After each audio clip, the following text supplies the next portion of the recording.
Renata Cole was 37 years old when her divorce was finalized on a Wednesday morning in Memphis, Tennessee, and she walked out of the Shelby County Courthouse with a settlement that her ex-husband's attorney had described, with visible satisfaction, as more than fair.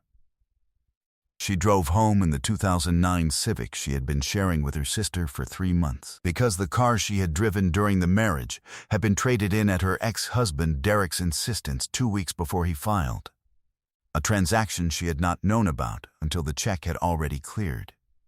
She had 2 suitcases in the back seat and a box of books on the passenger floor, and $4,200 in the personal checking account she had opened the week she moved out, which was the full extent of what she was leaving with after 9 years of marriage. Derek had remarried 14 months later. Renata had heard about it through a cousin who attended the wedding. 4 years after that, Renata Cole was worth $3 million, a figure that would grow to $1 million within 18 more months on the strength of a logistics consulting practice she had built from a spare bedroom in her sister's rental house, using a laptop and a client list she had assembled by reputation alone. Because her reputation was the one thing Derek had not managed to take. She bought the yacht the spring she turned 42. It was a 44-foot sailing vessel she had found through a broker in Virginia Beach, named it after her grandmother, and berthed it at a marina 30 minutes from the house she now owned outright on the water outside Memphis. Derek found out about it through a mutual acquaintance at a function neither of them had expected the other to attend. He called her attorney the following Monday morning. He said he believed he was entitled to a share. What Derek did not know, what his new attorney did not know at the time of that call, was exactly how Renata had spent the years between the courthouse steps and the morning she signed the boat's title in her own name, and exactly how thoroughly she had documented every dollar of it. What happened when Derek made that call was the most expensive mistake of a marriage that had already cost him considerably more than he understood. Before we jump into the story, comment where in the world you are watching from and subscribe, because tomorrow's story is one you need to hear. The morning light came off the water early in that season. Renata had learned the particular quality of it in her first year at the house, the way it moved across the surface before the wind picked up, flat and white and very still, the kind of light that asked nothing of you and offered everything. She had grown up nowhere near water. She had grown up in a house in North Memphis, where the yard backed up to a chain-link fence, and the loudest thing in the mornings was the neighbor's truck. She had not known until she was in her late 30s that water was something she would want to be near. And then, when she understood it completely, the way she understood most things that turned out to matter. She was a supply chain consultant by profession. She had spent 15 years learning to see where things moved and where they did not, where delays embedded themselves in systems that looked functional on the surface, where the gap between the stated process and the actual process was large enough to cost a company its margin. The work required a particular kind of patience, the ability to watch a system run long enough to understand its actual behavior rather than its intended one, to distinguish between a process that was merely slow and a process that was fundamentally broken, between a vendor relationship that needed attention and a structural flaw that needed to be rebuilt from the ground up entirely. She had never confused the two in a professional context. She had been very good at her work during the marriage too, quietly, because Derek had not been comfortable with her earning more than he did, and she had understood that discomfort and adjusted around it for years in the way that women who loved men who needed managing often did, shrinking her hours, turning down contracts, referencing her income in conversation as supplemental even when it was not.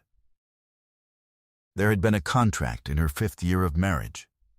A regional manufacturing client whose operations director had called her specifically by reputation and offered a 6-month retainer that would have doubled her annual income. She had discussed it with Derek over dinner. He had listened, He had said it sounded like a lot of travel. He had said he worried about what it would do to their evenings, to their routine, to the balance they had worked to find. He had not raised his voice. He never raised his voice.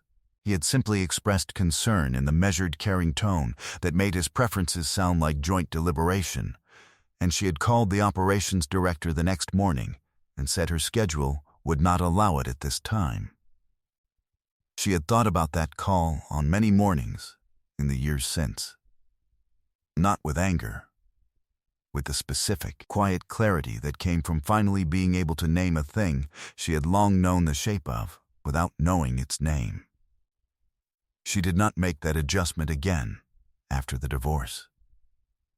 Her grandmother, a woman named Vera Cole who had cleaned houses in Memphis for 40 years and retired with more saved than anyone in the family had known she had, used to say that a woman who hid her strength to protect a man's feelings was borrowing trouble on someone else's account. Vera had died when Renata was 24, 6 months before she met Derek at a colleague's dinner party, and Renata had thought about that saying many times in the years that followed. With increasing clarity about which account she had been borrowing from, she had met Derek at a long table in a borrowed dining room, seated across from each other, and he had been charming and attentive and specific in the way that men who had studied charm could be specific, asking follow-up questions, remembering details, making her feel seen in a way that she later understood was a technique rather than a temperament. She had not known the difference at 24. By 33, she had begun to suspect it. By 36, when he filed, she knew it completely. The marriage had started well and deteriorated in the way that certain structural failures unfolded, not with a sudden collapse, but with small signs of stress that accumulated over years until the weight could no longer be distributed. Derek had grown more controlling as Renata's professional reputation grew. He monitored her phone. He questioned her client relationships.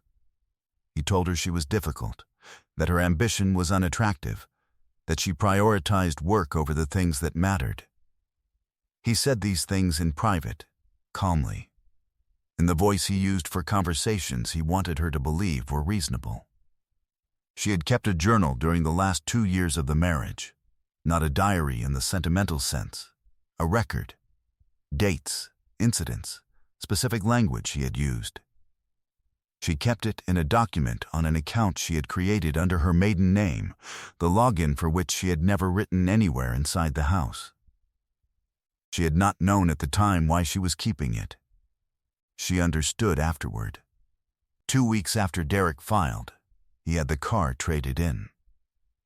1 week after that, a property she had co-signed as a commercial investment with him was transferred into his name alone through a conveyance she did not see until the settlement period, when her attorney, a woman named Patricia Suggs, flagged the transfer date and said they needed to look at it more carefully. Patricia was a family law attorney who practiced out of a building on Union Avenue in Memphis that she owned, which Renata had taken as a useful signal when she first walked through the door.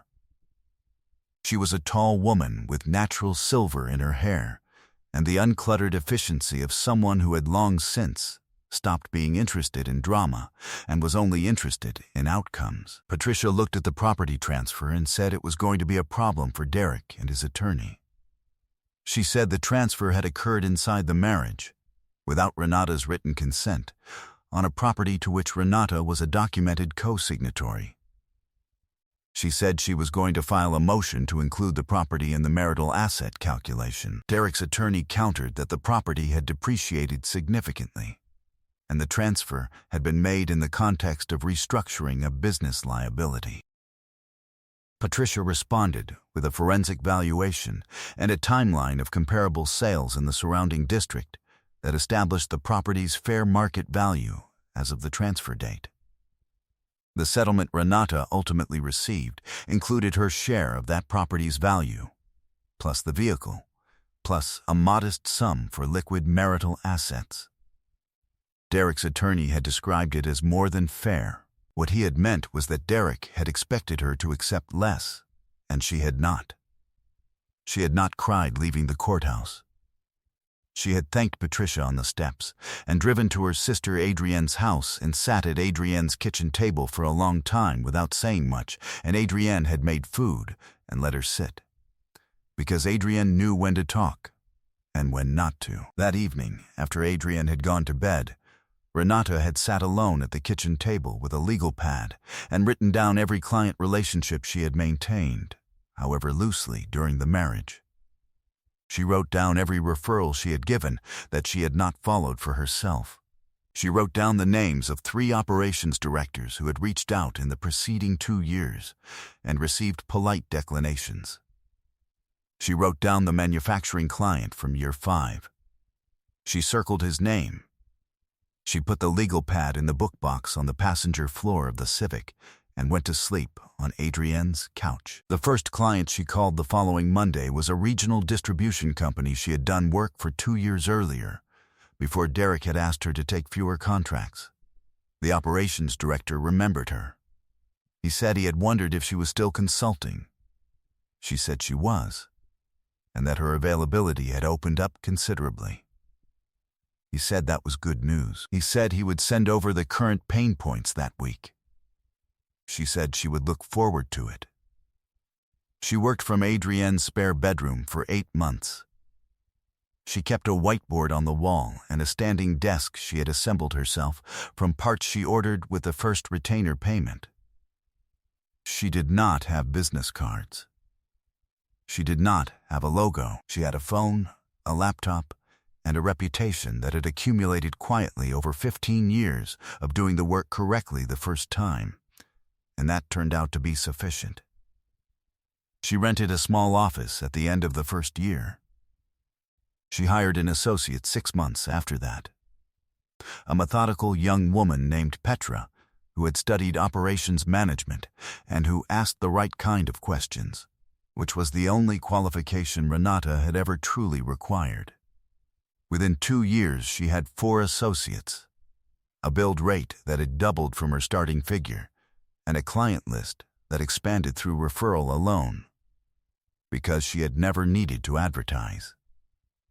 Her work spoke in a language every operations director understood, which was the language of problems found, documented, and solved at a cost that made the engagement justify itself on paper, without anyone having to argue for it. She kept careful records of everything: revenue, expenses, contracts, deliverables, dates. She had kept careful records her entire professional life. But she was more deliberate about it after the divorce, in the way a person who had once been robbed in broad daylight became deliberate about where they kept their keys. She knew what had been taken from her, and she knew how. She intended that it would not happen again, and the way to ensure that was to build something so thoroughly documented that no one could ever look at it and claim not to understand what belonged to whom. She bought the house on the water at the end of her 3rd year post-divorce. She paid cash. The closing took 45 minutes, and when she walked out to the dock that first evening and looked at the water, very still and going gold in the late light, she thought about her grandmother Vera and what Vera would have said. And she thought Vera would have said something dry and practical about the maintenance costs of a dock. And then laughed her short, decisive laugh. And that thought made Renata smile in a way she had not smiled in a considerable amount of time. She had taken sailing lessons the summer she moved into the house, in the methodical way she undertook all new learning, finding an instructor with a formal certification background, completing the coursework before she ever stepped on a boat she intended to own, understanding the load-bearing elements of the thing before she committed to it. The yacht was the natural conclusion of 3 summers of learning. She found it through a broker who had worked with a client of hers, a 44-foot sloop with teak decking and a below-deck workspace she converted immediately into a mobile office, because she was a woman who saw the utility in everything. She named it Vera. She signed the title on a Tuesday morning in April and drove back to Memphis that same afternoon and made dinner at her own kitchen table the way she did most evenings, without ceremony. Derek had been present at a real estate industry function in Memphis the third Saturday in May. Renata had been there as a guest of one of her clients. She had not known he would be there.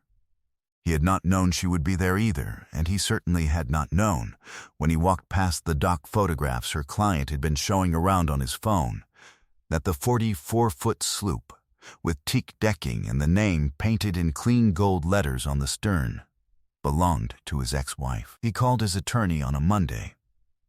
His attorney, a man named Glenn who had been in family law for 22 years and who was accustomed to calls like this one, told Derek he would make an inquiry. Glenn called Patricia. Patricia called Renata. Renata was on the water at the time. She listened to the summary. She said she understood. She said she would come in Thursday. Freedom was the real currency. She had earned this particular kind quietly, and she intended to document every cent of it. Patricia had pulled the divorce decree before Renata arrived on Thursday morning and had marked 4 sections with adhesive tabs in yellow, orange, blue, and red. Each color corresponded to a specific legal point. Patricia explained them in order. Yellow, the final settlement agreement, signed by both parties, contained a standard post-divorce clause stating that assets acquired after the finalization date were the sole property of the acquiring party. The yacht had been purchased 4 years and 7 months after the finalization date. Orange, the marital estate had been fully settled and distributed at the time of the decree. There were no open claims, no deferred distributions, no contingent arrangements of any kind. Derek had signed the settlement. His attorney at the time had countersigned. The matter was closed. Blue, Tennessee law did not recognize post-divorce claims to independently acquired assets absent a prior contractual arrangement, a fraud claim, or a demonstration that the acquiring party had concealed or diverted marital assets to fund the acquisition. Derek had received his full settlement. The consulting practice had been built after the divorce with post-divorce earnings. The house had been purchased with post-divorce earnings. The yacht had been purchased with post-divorce earnings. Red, Patricia had already commissioned a forensic accounting summary of Renata's income and asset trajectory from the date of the divorce decree to the present. She had done this not because Renata had asked her to, but because Patricia had been in practice long enough to know that when a man called about a yacht, he was not actually calling about a yacht. He was looking for a thread. The forensic summary would establish, clearly and on paper, that no thread existed. Renata looked at the 4 colored tabs. She asked what Glenn had actually put in writing. Patricia said he had sent a letter stating that Derek believed he had a rightful interest in the vessel and the business on the basis of contributions made during the marriage to Renata's professional development. Renata sat with that for a moment. She asked Patricia what Derek's contributions to her professional development had been, according to any document in the divorce record. Patricia said there were none. She said, in fact, the record contained several emails from the discovery period produced by Renata's own documentation, in which Derek had explicitly discouraged Renata from pursuing specific contracts and had requested that she reduce her billing hours. These emails were part of the permanent file. Renata thought of her grandmother. She thought of borrowed trouble on someone else's account. She said, "Let's make sure he understands the full picture." She asked one more thing before she left. She asked whether the journal she had maintained during the last 2 years of the marriage was still in the file. Patricia said it was. She said she had always kept it because she had believed from the first time she read it that it would eventually be necessary. Renata nodded. She gathered her bag. She said she would be available by phone for whatever came next. The response to Glenn's letter arrived through Patricia 10 days later and was accompanied by a 12-page forensic accounting summary prepared by Gerald Pitt, a certified copy of the divorce decree with all 4 relevant sections highlighted in the corresponding colors. A printed income and asset timeline covering every year from the divorce date forward, with each revenue source identified and verified by tax return, and a letter from Patricia that was 3 paragraphs long. The first paragraph thanked Glenn for raising the matter formally and confirmed that Renata had been fully apprised of the inquiry. The second paragraph addressed the legal merits in 5 sentences, each one a self-contained wall. The assets in question were acquired post-decree. The marital estate had been fully settled by mutual agreement. No deferred distributions existed. No contingent claims had been reserved. Tennessee law provided no basis for the relief Derek was seeking. The third paragraph contained a single sentence that Glenn read twice before he set the document down. It noted that should Derek elect to pursue the matter further, Patricia was prepared to introduce into any proceeding the full, certified, contemporaneous journal Renata had maintained during the last 2 years of the marriage, which documented in specific and dated detail the repeated instances in which Derek had actively discouraged, redirected, and economically constrained her professional practice. A pattern that, reviewed in the context of Tennessee's equitable distribution statutes, could provide grounds for a post-decree modification of the original settlement in Renata's favor to account for the suppressed earning capacity those years represented. The journal had been maintained in real time. Every entry was dated. Every incident was described in the flat, precise language of a woman who had spent her career writing operational assessments. It was not emotional. It was not dramatic. It was a record, and records did not require interpretation. Glenn called Patricia that same afternoon. The call lasted 6 minutes.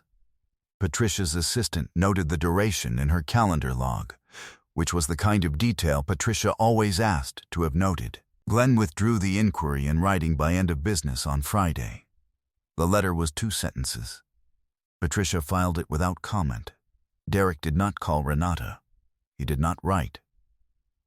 She heard through Adrienne's network, 3 weeks later, that he had told someone at his firm that it had been a misunderstanding, that his attorney had looked into it, and there was nothing to pursue. Renata heard this and registered it the way she registered resolved inefficiencies. She filed it. She moved on. The reckoning, in the end, had happened entirely on paper, in a building on Union Avenue, between 2 attorneys, without Derek ever being in the same room as Renata. That was, Renata had thought when Patricia told her it was over, exactly the right way for it to go. She did not need to see his face. She had stopped needing things from that direction a long time ago. 9 months later, Renata Vera Cole, she had legally added her grandmother's name to her own the year she bought the house, was sitting on the deck of a 44-foot sloop in the early morning in the Chesapeake Bay, drinking coffee from a thermos her associate Marcus had given her as a work anniversary gift, watching the light move across the water in the flat white way she had first learned to read from her own dock in Memphis. She had taken on 2 new clients that quarter. She had promoted one of her associates to a full partnership in the practice.